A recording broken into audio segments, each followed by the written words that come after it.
Christmas പാപ്പമാരുടെ ആവേശത്തിലാണ് തൃശൂർ നഗരം. അതിരൂപതയും പൗരാവലിയും ചേർന്നൊരുക്കിയ Christmas Carol ഘോഷയാത്രയിൽ പങ്കുചേരാൻ പതിനായിരങ്ങൾ. ക്രിസ്തുമസ് ആഘോഷത്തോടനുബന്ധിച്ച് തൃശൂർ അതിരൂപതയുടെയും പൗരാവലിയുടെയും നേതൃത്വത്തിലായിരുന്നു ബോൺ നത്താലെ ആഘോഷം. വിവിധ കേന്ദ്രങ്ങളിൽ ഒത്തുകൂടിയ പാപ്പ വേഷധാരികളും മാലാക വേഷധാരികളും ഉച്ചയോടെ തന്നെ നഗരം കീഴടക്കി കഴിഞ്ഞിരുന്നു.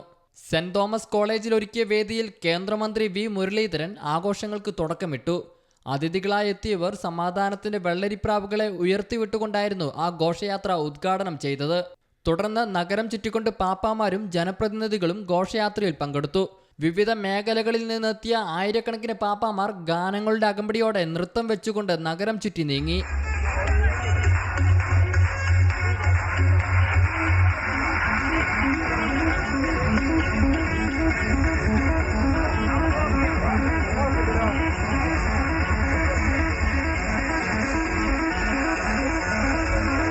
ഘോഷയാത്രയിൽ നിശ്ചല ദൃശ്യങ്ങളും വാദ്യമേളങ്ങളും അണിനിരന്നു. ഘോഷയാത്ര ദർശിക്കാൻ പതിനായിരക്കണക്കിന് ജനങ്ങൾ നഗരത്തിലെത്തിയിരുന്നു. ചക്രക്കസേരയിൽ നീങ്ങിയ ഭിന്നശേഷിക്കാരും ഘോഷയാത്രയെ ശ്രദ്ധേയമാക്കി. ഘോഷയാത്രയ്ക്ക് തൃശൂർ അതിരൂപത arch bishop Mar Andrews Thazhath, സഹായമെത്രാൻ മാർ ടോണി നീലങ്കാവിൽ, ടി.എൻ. പ്രതാപൻ എം.പി, മന്ത്രി V S. Sunilkumar, chief whip K. Rajan, Thrissur corporation mayor തുടങ്ങിയവരും ചടങ്ങുകൾക്ക് നേതൃത്വം നൽകി.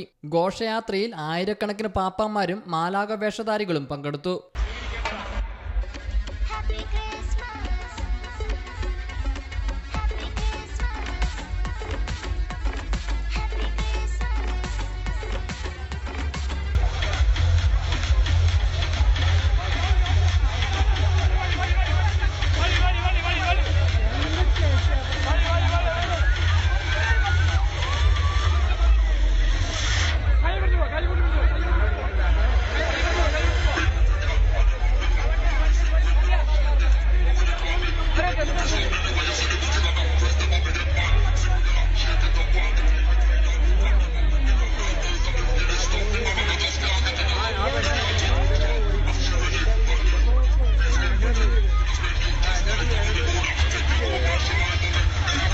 News bureau, Thrissur.